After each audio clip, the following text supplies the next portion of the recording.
Good evening, everyone. Thanks a lot for joining us this evening. Anirudh, welcome to the Founders Talk at Flame University. It's lovely to have you here. Uh, just for everyone who may be joining us for the first time, I'm the founding director for the Flame Center for Entrepreneurship and Innovation. My name is Darshan Doshi, and I've known Anirudh for a few years now through the Thai Charter Group membership. And of course, we've worked together at Adeption as well. So I'll bring that in later in the discussion. But just for anyone who may be joining in, Founders Talk is essentially a webinar series that we started so that we could bring in entrepreneurs, technologists such as Anirudh, and also educators, startup ecosystem partners, investors, and learn from them, learn from their experience, learn from their expertise. And COVID-19 has hit us hard. It has, I don't know if any business which is not adversely impacted by the COVID-19, right? Whether it is on a organizational level, individual level, family, community, nations, and the world, right? So COVID-19 has posed a challenge, and we, all of us, have tried to do the best that we can in order to deal with it. So with the Founders Talk, our aim was really to educate as well as to connect and bring in people who might who might share their experiences regarding their startups or investments. At Flame Center for Entrepreneurship and Innovation, we run various initiatives. We have an incubator program, which is open for students who are looking to work on their business ideas and create a product out of it. So the applications for which are open on our website. We also run an accelerator program. This is for startups which may or may not be associated with Flame University, or our students or our alumni. This is open to anyone. But the condition over there is you need to be committed to building this venture. You need to be working on this full time. We don't charge any equity. We don't charge any fees. And 19 startups have gone through the last two Flame Origins program. Madhuri, if you could just share the link to the Flame Origins program and the incubator program, that would be great in chat. Sure. Yeah. The applications for this is for these two programs are open. So if you or anybody you know would be interested in such a program, we are curious to learn more. And then lastly, after we've had the incubator and accelerator, what we did was we've recently, today's marks the day to launch a one-year postgraduate program in entrepreneurship and innovation. Our first pioneering group of students who became a part of this program kicked off their orientation week today. And I'm very proud to say this because we've tried to create a program where people, aspiring entrepreneurs or family business, next generation owners who are looking to diversify or to build something of their own and scale, for them, we've launched this one-year postgraduate program, and we've got fantastic partners with the likes of Babson College in the US, Wall Story, and more, right? Thai Pune. All what we are trying to do through that one-year program is to bring in the relevant resources that are needed for an aspiring entrepreneur to build a sustainable business. Which may be high growth, which may be lifestyle, which may be a value business, but essentially it's a business that they're trying to do, and we just want to be a part of their journey. So again, the applications for that are open. Because of COVID, we've had to extend and manage the admission cycle, which has been extended. But if any of you are interested, please feel free to reach out, and we'll see what we can do. Now, moving on to today's session. Today is a very interesting session because most people have heard of or use the term AI. artificial intelligence, machine learning. But what we want to really do is, do we really understand what machine learning is? Do we know what are the commercial applications? Where is machine learning applied? In what geographies, in what sectors? What are the use cases? And where is money being made, right? We're not going to have a technical discussion about it, but it's more usage of that technology on the business end, right? So I couldn't think of anyone better than Dr. Anirudh Pant. He's an advisor at Flame University as well. So I'm just going to quickly give an overview. Today's session is about what are the applications of machine learning in different business verticals. Exponential technologies continue to change businesses, and I think COVID-19 has accelerated a lot of the online component of the way or digitization of businesses, right? And Dr. Ganesh Natarajan, in one of the earlier Founders Talk series, he mentioned about what it takes to digitally transform your business. And today is probably a further extension where we are looking at exponential technology. So quick introduction of Dr. Anirudh Pant.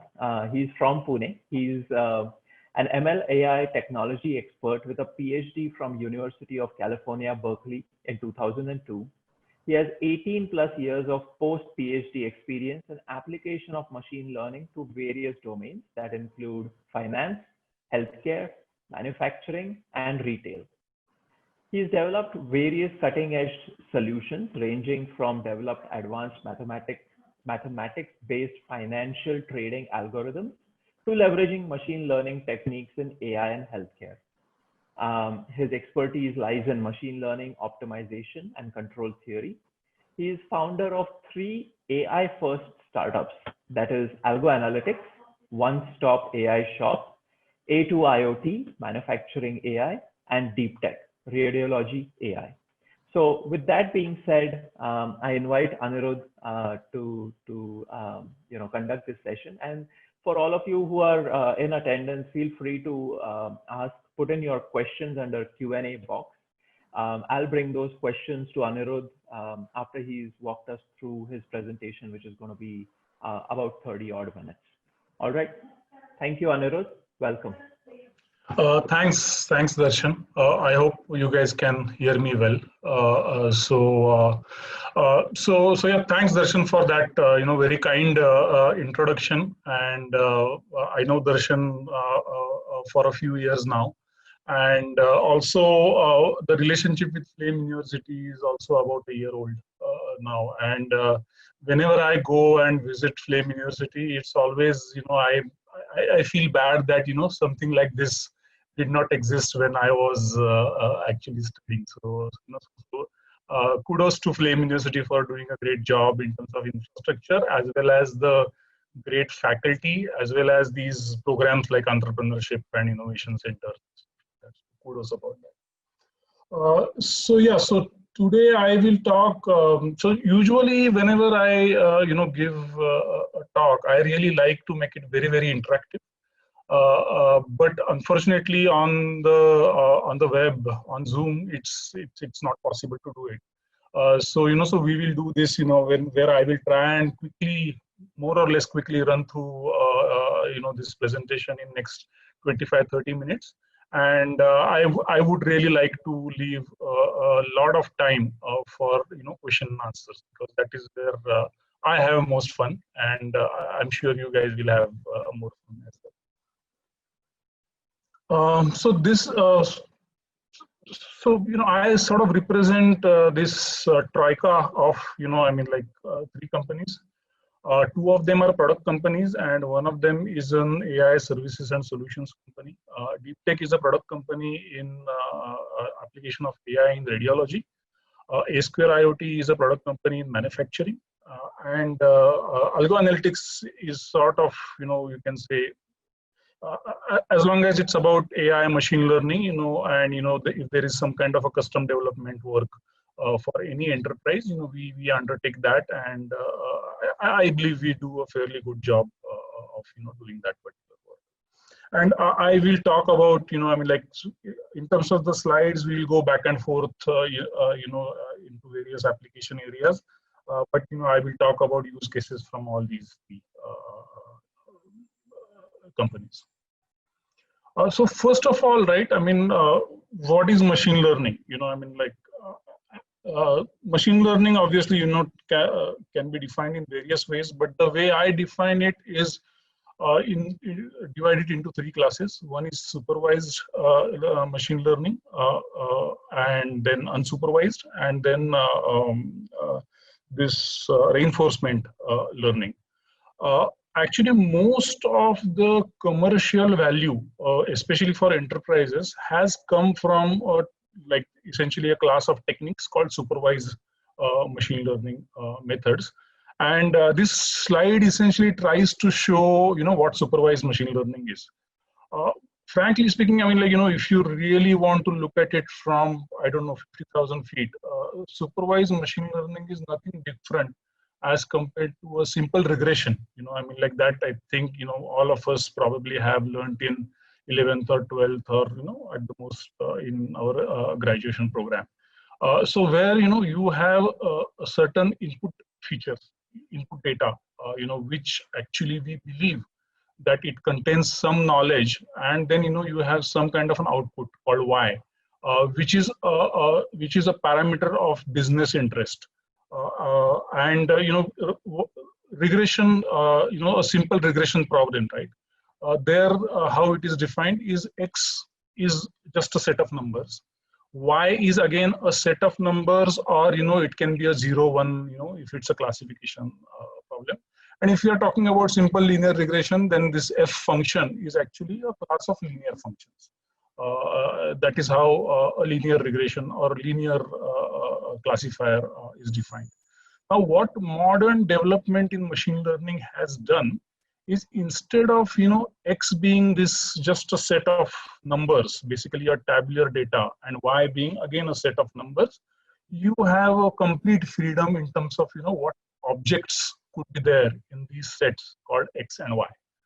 So for example, X could be numbers, text, images, videos, and Y also could be numbers, text, images, and videos. And it's not like numbers to numbers, text to text, images, but it can be any kind of a cross connection. And this supervised machine learning is a process of finding the best possible, or a suitable F function, which maps objects from this set X and gives you an object in a set Y.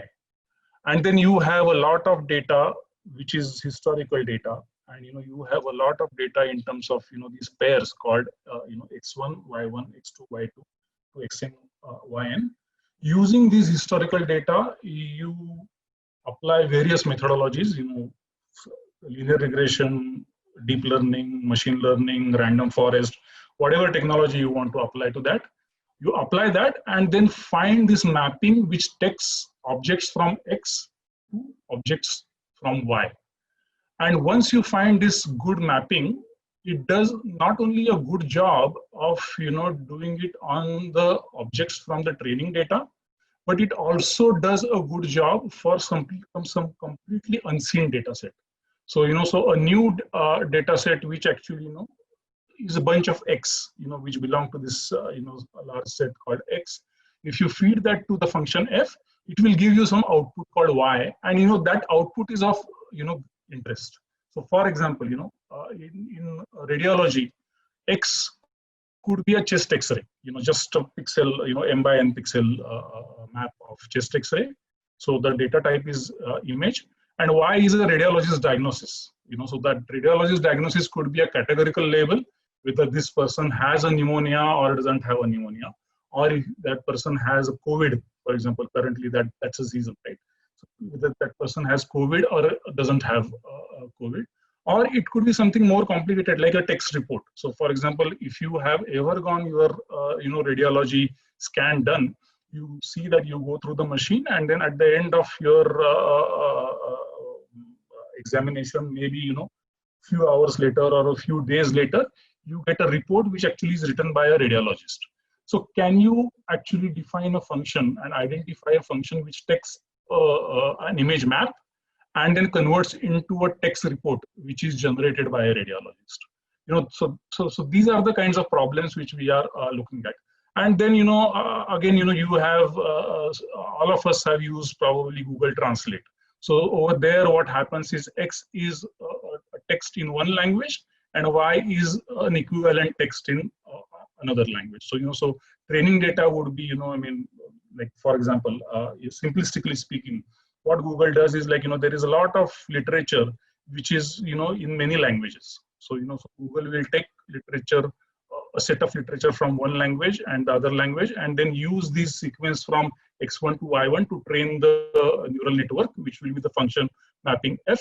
And then once it is well trained, any other text that you input in there, it will get converted into a text in, let's say, from English to French or whatever other language. Obviously, I'm simplifying things quite a bit over here. I mean, with the modern methods coming up, things are a little bit more complicated than that, but more or less that is what it means. Again, insurance is nothing special. I'm not necessarily going to talk about insurance, but this is just one area where this supervised learning would have a bunch of applications. So, for example, customer service chatbots, where X could be a query by a customer and Y could be the output given by the customer service representative. And then you want to create a mapping which automatically generates Y. So basically, if as a customer I ask some question, then I want that answer to come automatically. Like, can you build a chatbot like that? Customer sentiment detection or any of these problems, essentially. Any given business problem, if you want to tackle it using machine learning methodology, your first job is to try and identify in that business problem, what is my X and what is my Y. And once you actually identify that, identification of the function F is more or less becoming automated these days. Again, for more complicated functional mapping, there is still, a lot of work which gets done by the machine learning guys and stuff like that. But to be very truthful, for us, presumably all application people, and want to do some application of machine learning to enterprise problems. If you want to do some kind of a prediction in your enterprise, all you have to look for is, okay, this is the business problem of interest. For example, a very vague or large scale problem could be, how much money I should actually invest in my sales personnel to get better revenue. So for example, the amount of money I spend in my sales function is my input. The number of sales people and various other factors could be inputs, and then the revenue generated in the next quarter could be my output.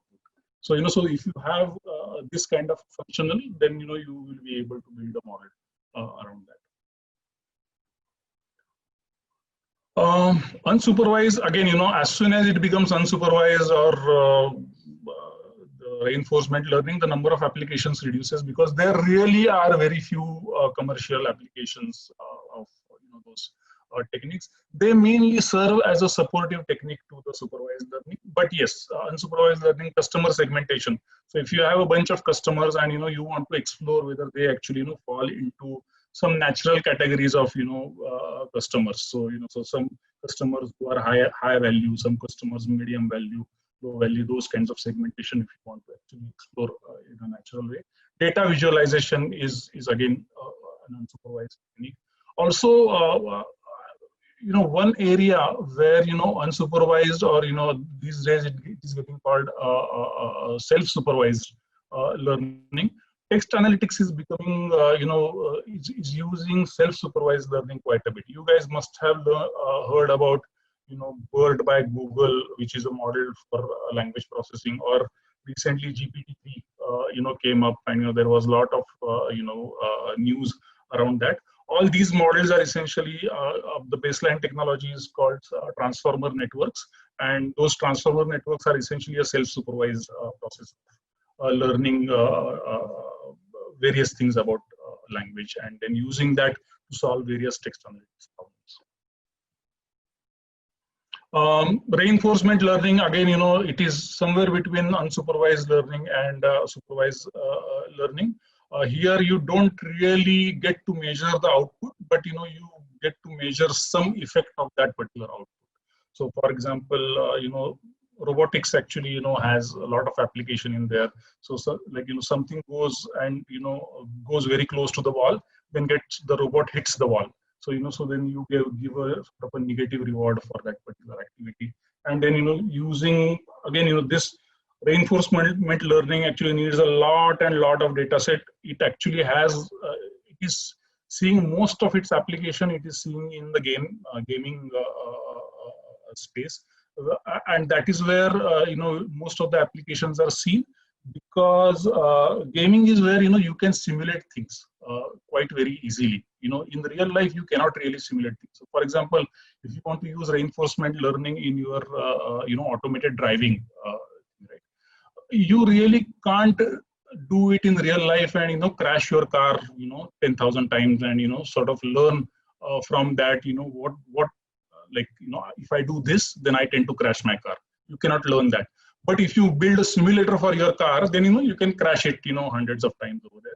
And that is where these Google this what is it, like some Mind company in UK. They are doing a lot of work on this Go, and recently actually the computers did better than the best players in Go as a Chinese game.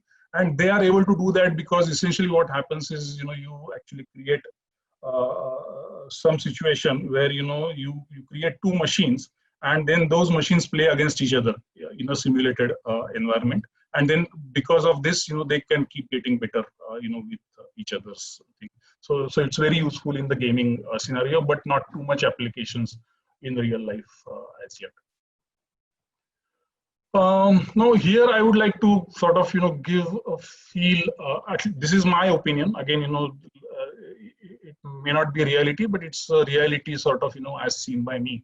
So AI trends in terms of different industries, I feel manufacturing is a greenfield opportunity.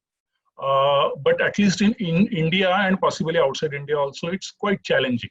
So for example, there are lots of practical friction factors in the manufacturing industry which dominate, and things don't remain as clean. So, so it's although it's a greenfield opportunity, it's very challenging.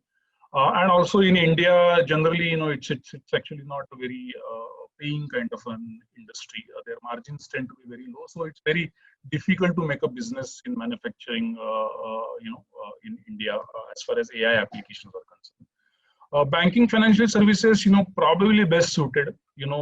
Due to various regulatory laws, the data is available. But the adoption is a little bit slow due to privacy and security concerns. So, like if I'm building a model for a bank, then and if I am an external services or a product company, the bank is always worried that whether I will be taking that data and then using it for my competitors, that bank's competitors, and whether those competitors will get benefited out of the knowledge which exists in my bank's data. But again, it's probably the best suited. It is one of the most cleanest industries as far as application of digitization and machine learning, deep learning is concerned. Retail, again, online retail may be most advanced in terms of actual adoption of AI. Outside, obviously, social media and these Facebooks and Twitters and Googles of the world. But outside that, like in terms of enterprise area, retail would be one of the most advanced in terms of AI ML adoption. Healthcare again is a greenfield opportunity, more so in India, and again it is challenging. Just like manufacturing, it is challenging due to regulatory concerns and some other concern, like some other things about the way business of healthcare is done. But as I will show a little bit about our deep tech work, we have had a good success in monetizing AI in healthcare over there. And tech industry, I mean, I don't need to talk about it. Actually, I am not eligible to talk about it, but a lot of work comparable with academia, sometimes actually ahead of academia, is done in tech industry. Googles of the world, Facebooks of the world are really at the cutting edge of this particular field.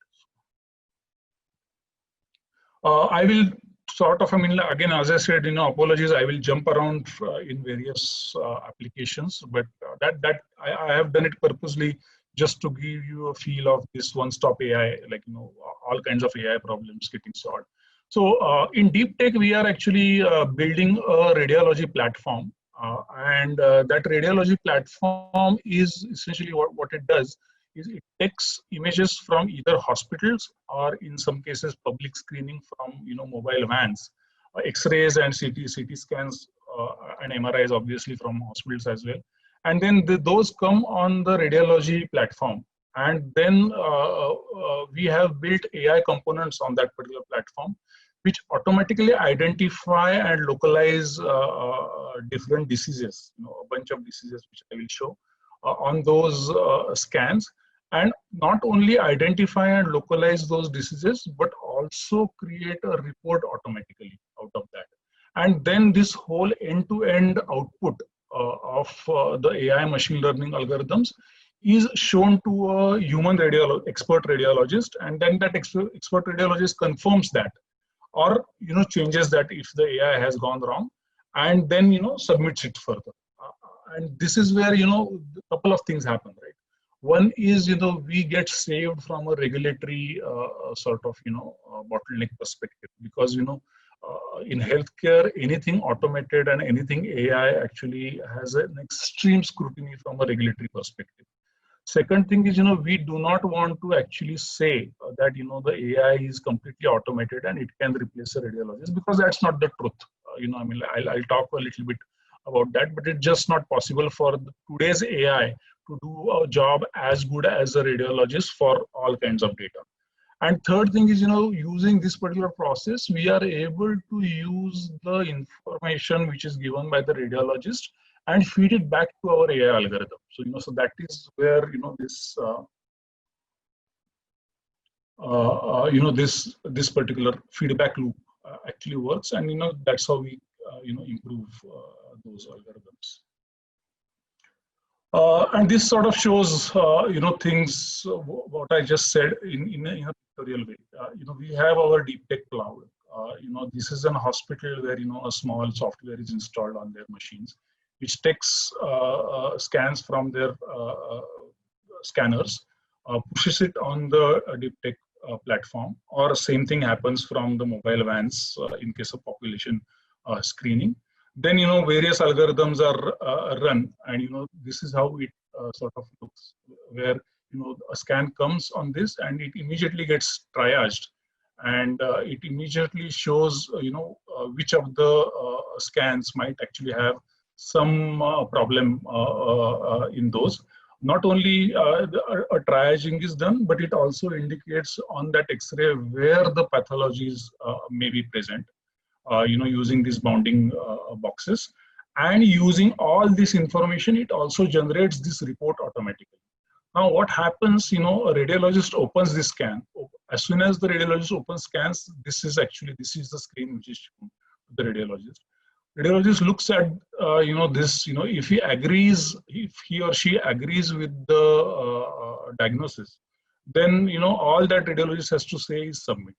And then, a signed report, which is confirmed by the radiologist, goes to our client, and then, we actually, can charge for the radiology. Essentially, it's a teleradiology kind of a model that we are using. We are using this teleradiology model as a kitchen to develop our AI algorithms. And for example, in case the radiologist doesn't agree that there is a nodule, that radiologist can just delete that and regenerate it. And then this feedback actually will be stored in our system, and then it will be used for improving our AI models. Radiologist feels that some other pathology exists, like using this plus button, you can add that pathology as well. He can, manually annotate those things as well. And all this information will be fed back into the report. And then, again, the report will be sent to the eventual client. For X-ray, these are the bunch of algorithms which we already have operational, and these algorithms we are actually we have already deployed it in more than 60 or 70 hospitals all across India now, and then also a few implementations of this platform in Japan. as well as Asia Pacific have already happened. And all these X-rays are actually X-rays, and also on the CT and MRI side, these are coming to our platform, getting read by our radiologist, and each sort of feeding it back into our algorithm. And essentially every day, well, every day or every week or every month, our algorithms are getting better because of this feedback that it's getting automated.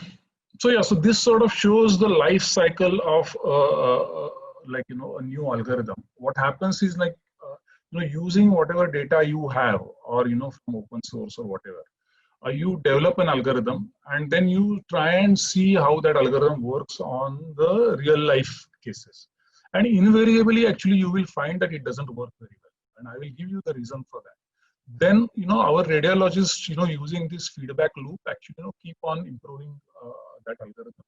And then there is in the phase 2 where, the algorithms have started maturing, or, they have become mature, but still to confirm, about 20 to 30% of the scans will be still reviewed by the radiologist. And then eventually in phase 3, essentially, we are very confident, the algorithm has got regulatory approval, it is going to run in an automated mode.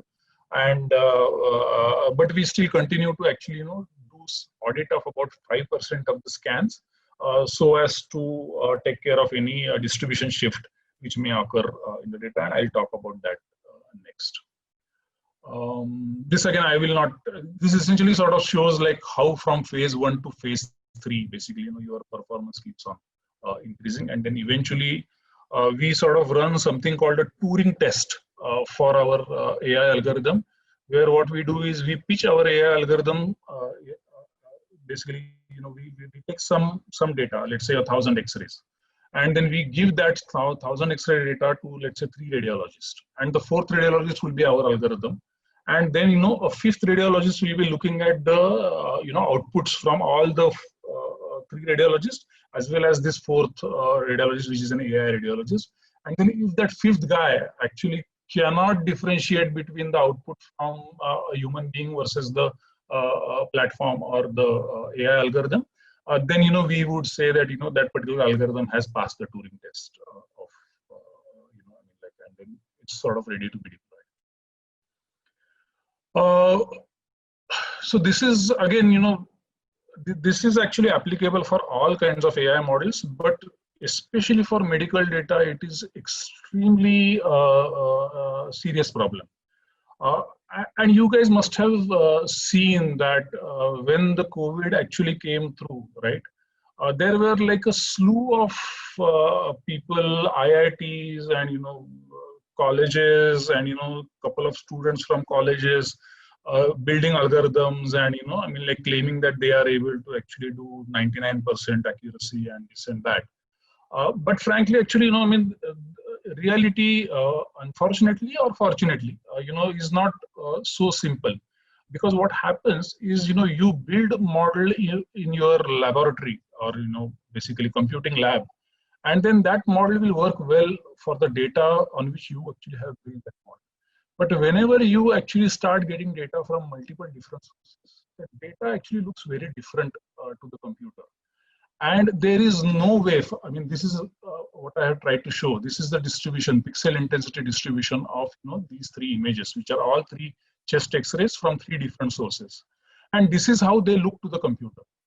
And if you see, there is no hope that a model which actually has been trained on this actually, and if you apply, if you feed this X-ray to that, right, there is no way actually that model is going to work.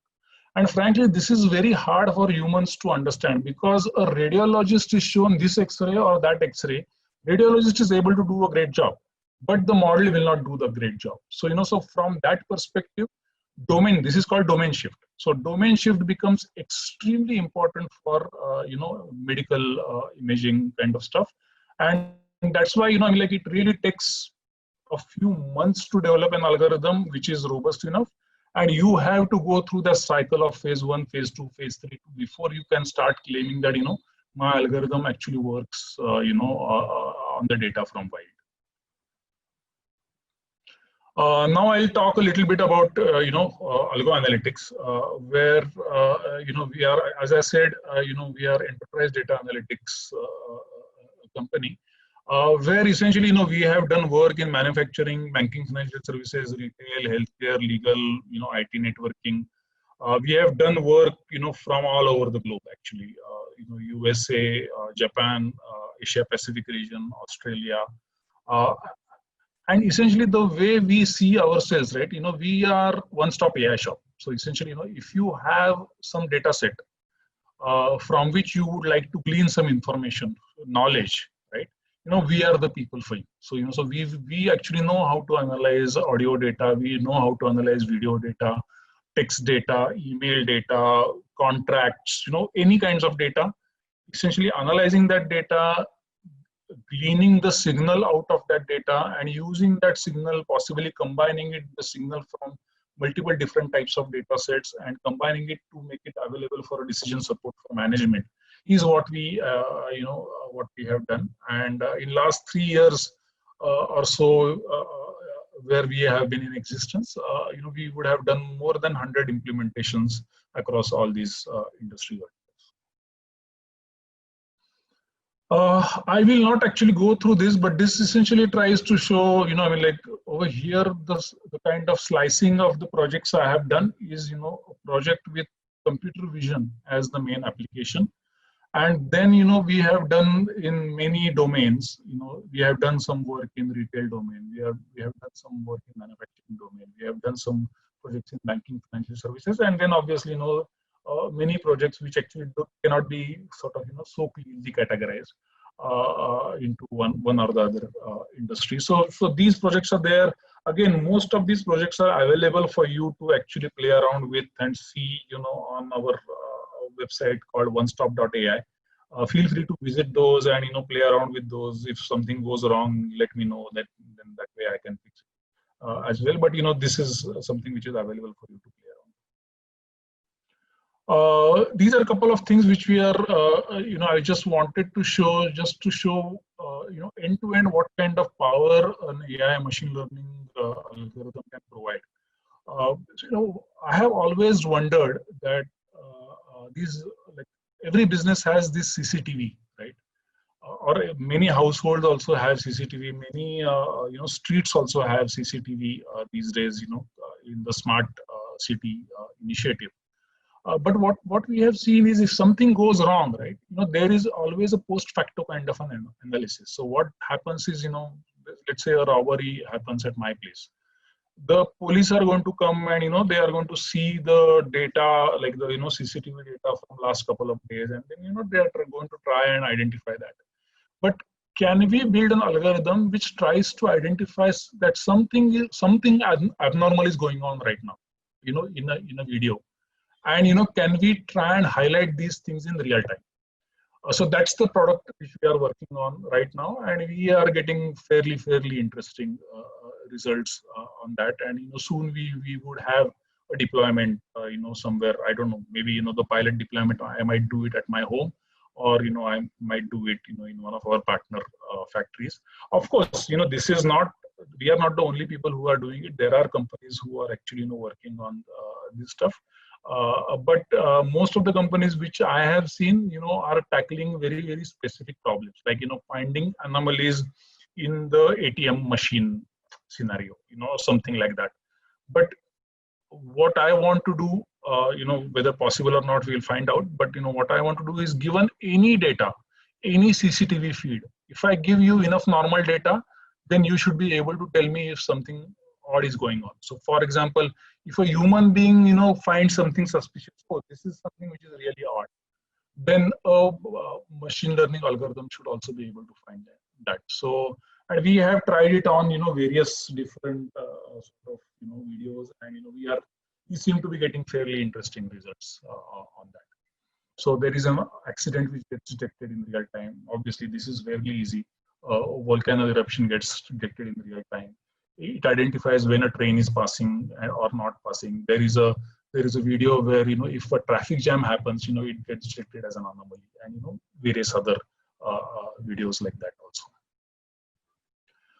Another thing of the Sorry, Anirudh, just a quick time check. We are at 5:40 and we are getting quite a few questions. So if you could kind of wrap it up in the next maybe few minutes, so much time. then we can get into the questions. Yeah, absolutely. So let me just actually finish this slide, and then we will actually stop it, because I have a few slides, but I kept on talking quite a bit. See, another thing which we are looking at is, again, this is something which is done. There are a couple of companies I know in USA who are doing this. So let's say in the current COVID scenario, right? You don't necessarily want to go to a mall and actually try out various dresses and then go and buy that stuff. Yeah, if you could do that from your mobile app itself. For example, you upload your photo to your mobile, and you select some dress, from a retail, store, and then it shows actually, how you will look, in that particular dress, either in 2D and also possibly in 3D, where you could rotate your photo and stuff like that. Also, using that photograph and maybe some other little bit of information, the body measurements also are created. And if this happens, then then directly you actually go to a shopping cart from there, and who knows, one could imagine like an end-to-end process where this thing actually is sent to a manufacturing factory, and then a dress which is actually exactly to your measurements can be stitched. That way there is a lot of savings on inventory and all those things as well. So this is something, again, we are doing. We should have some kind of a minimum viable MVP ready in like a few months on that. So let me actually stop over here. I have obviously a lot of work on text analytics, and then what we have done around text analytics, and then some in the manufacturing domain as well. But yeah, let me just stop over here, and I will essentially end on this particular slide, so that if there are any people who actually want to do machine learning, they don't get scared. Essentially, what we end up doing is this. It's not this, but it is essentially from TensorFlow import, some library, and call that function, and that is going to get more and more automated. So understanding a business and understanding what is your X and what is your Y is the critical part, and that is what will continue to be challenging for business people. So let me end here, and then we can actually go back and forth on questions or something like that. Excellent. So Anirudh, that was quite detailed, and while we said this would not be a technical topic, it is a technical topic, right? So that needs to be, we need to look at it. And I have a few questions, and we've got quite a few questions in Q&A box also. But I want to first flip it around, okay, and say, well, you worked on all these range of applications around the world, right? Because you have the know-how. What I see today in a lot of the startups and even large companies is not having the capacity to build a machine learning team, right? And you've built one of the largest teams here in Pune, in Banes. We work together. In fact, Amol Deshpande, who's the CTO of Adaption, he's on this webinar as well. And you helped us, build an algorithm applied to a learning platform or a leadership development platform, right? And that was a great experience. We've gone ahead, we've patented it. So just wanted to understand on the talent piece of it. How do you look at talent? Where do you find the talent? How do you train the talent? So if you could just speak a little bit about it for people who may be wanting to build, a tech team and a machine learning team in-house. Sure. So, so actually, my views about this are fairly, I would say, controversial. So my apologies, if people sort of find those controversial. But so far, in my experience, I have always worked with freshers. So, and my experience of working with freshers, or at the most people with 1 or 2 years of experience, has always surpassed my experience with working with experienced people. And this is probably because, I was one of the earlier sort of, guys in this particular field.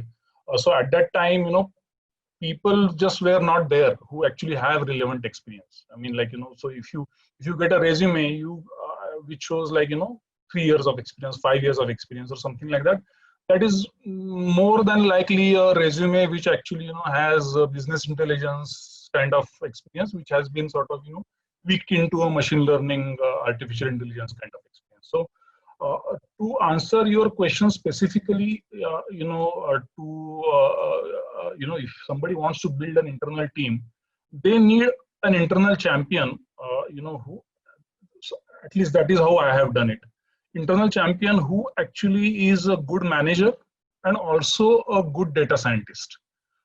So because what happens is, for good or for bad, data scientists, tend to be, they don't, actually the manager doesn't know data science, right? They won't respect that manager many times. And, then it starts, the communication, the interaction starts becoming a challenging kind of thing. So I would say, you need some person who actually has good managerial qualities, but at the same time, a solid data science understanding also.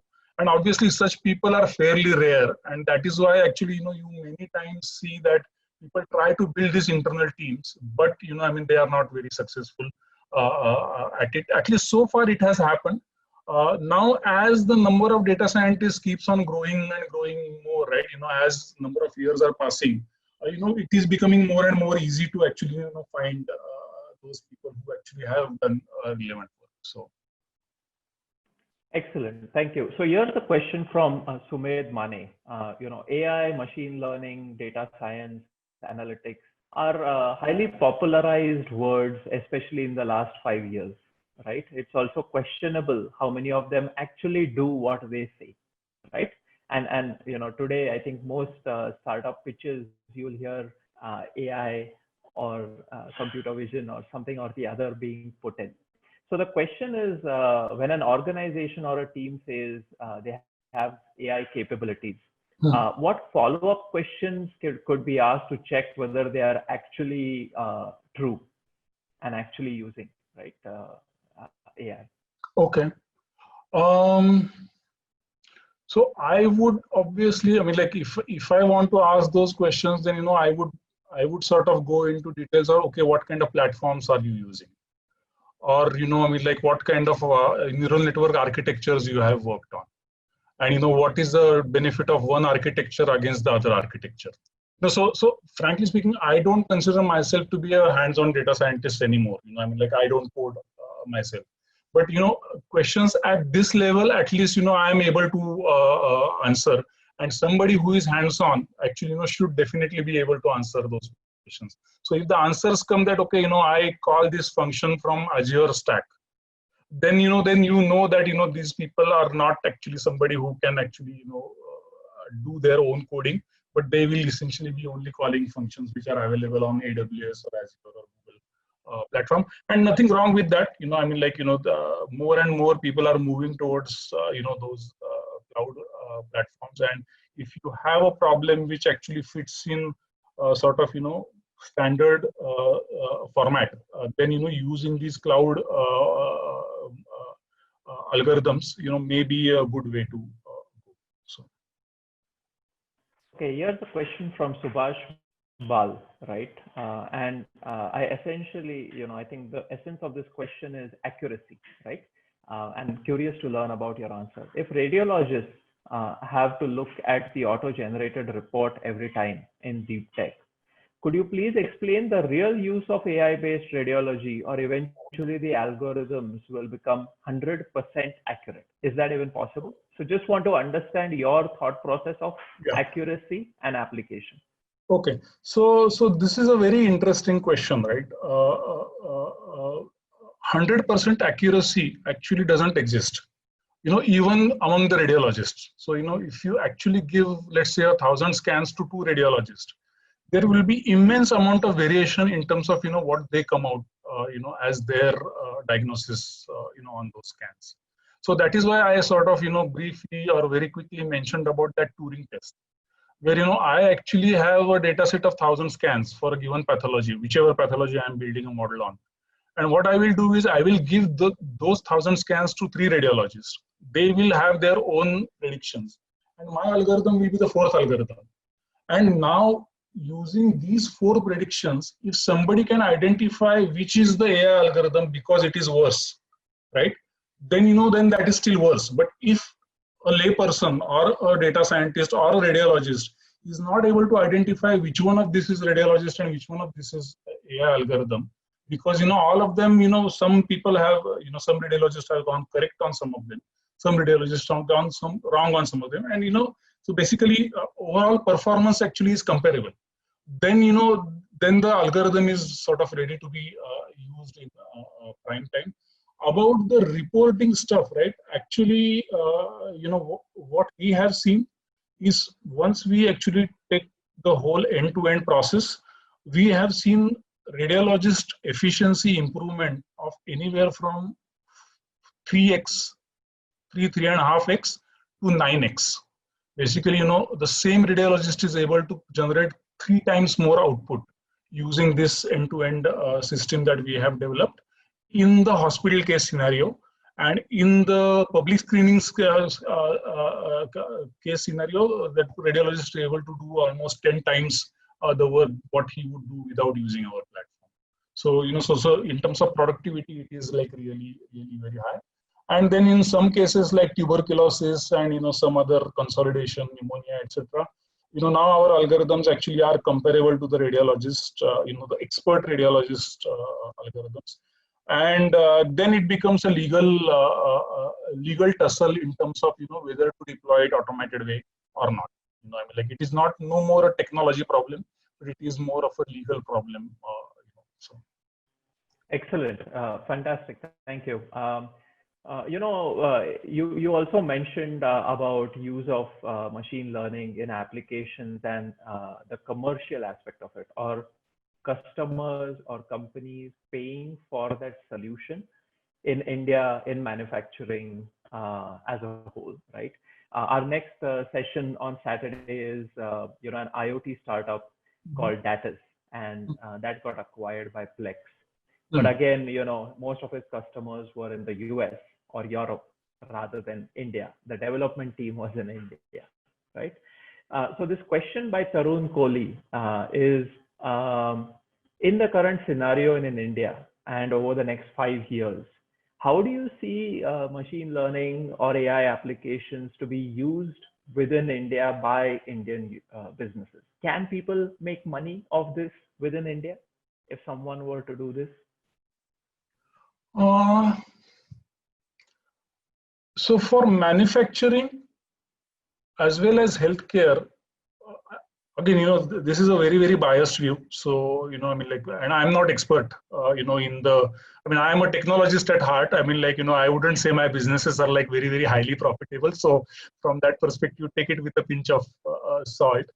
What I feel is if you have a business which is very India specific, and which is, for in the space of manufacturing or healthcare, I think you will have a hard time, becoming profitable.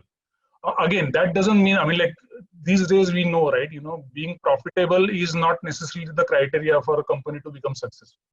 You could develop the technology and, then, get bought by somebody who actually, can take your technology outside India and stuff like that. So, those could be the gameplays around here.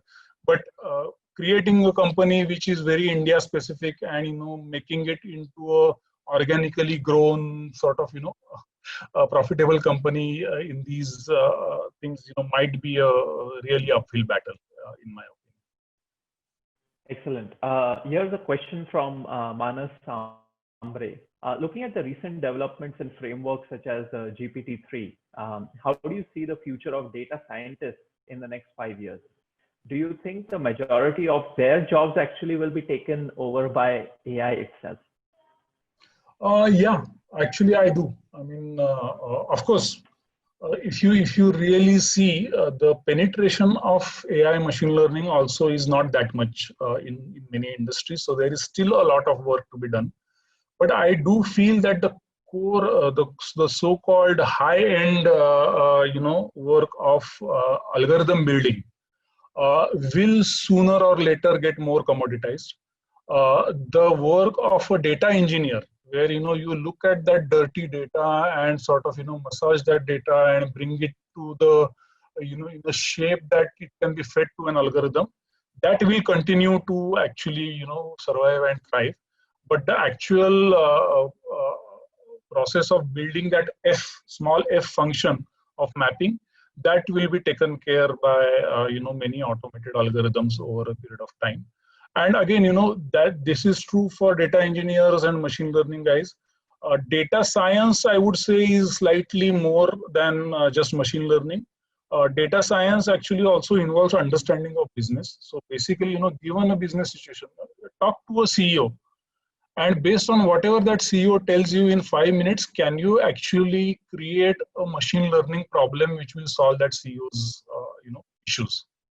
That is actually a very different thing than running an algorithm and trying to get a better accuracy and stuff like that, right? So, and that actually is always going to be in demand, and that always is going to be very valuable.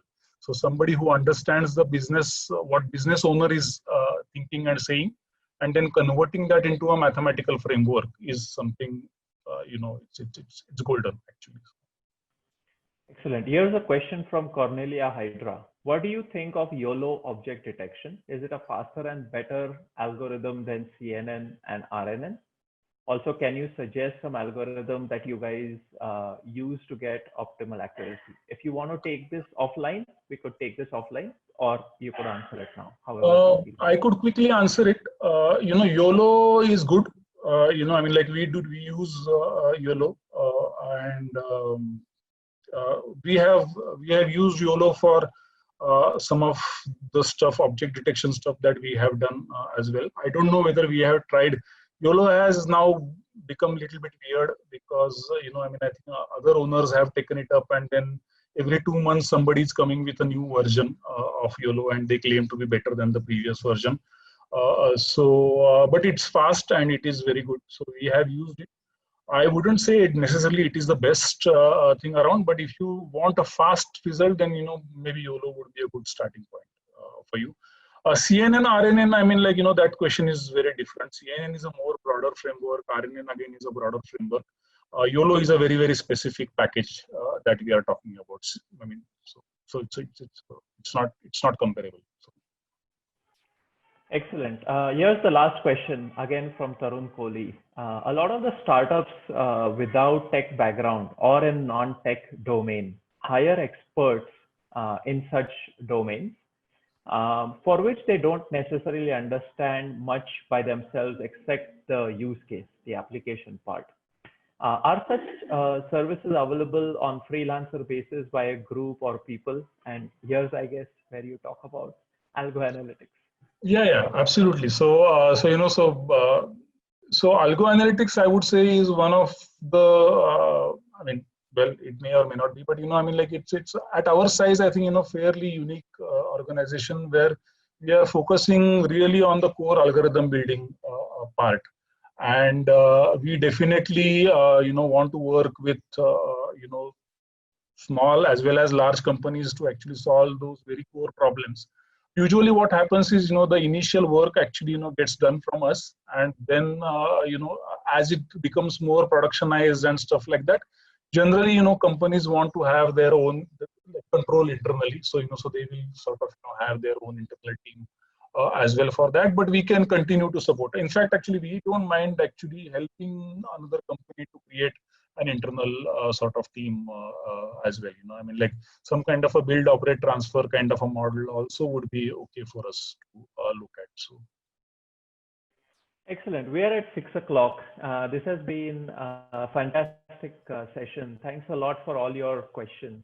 Anirudh, can I request you to just move to the next slide if that's okay? Sure, yeah. Yeah. So, the next session we have on Saturday, and this is an engineering friend of mine who went on to do his PhD in the US and started a company called Datus. It's an IoT company. It had customers, the likes of Harley Davidson and all, right? And it recently got acquired by Plex Systems. So he's going to talk about, his experience of having a sales team in the US, in Europe, building a tech team in India. So building in India for the world, right? Focused on B2B businesses, right? It's a B2B startup. So he's going to share his experience. It's going to be another fantastic session. He was part of the GeoGen Next accelerator program when I was heading programs over there. So do join us, register if you think this can be of value to you.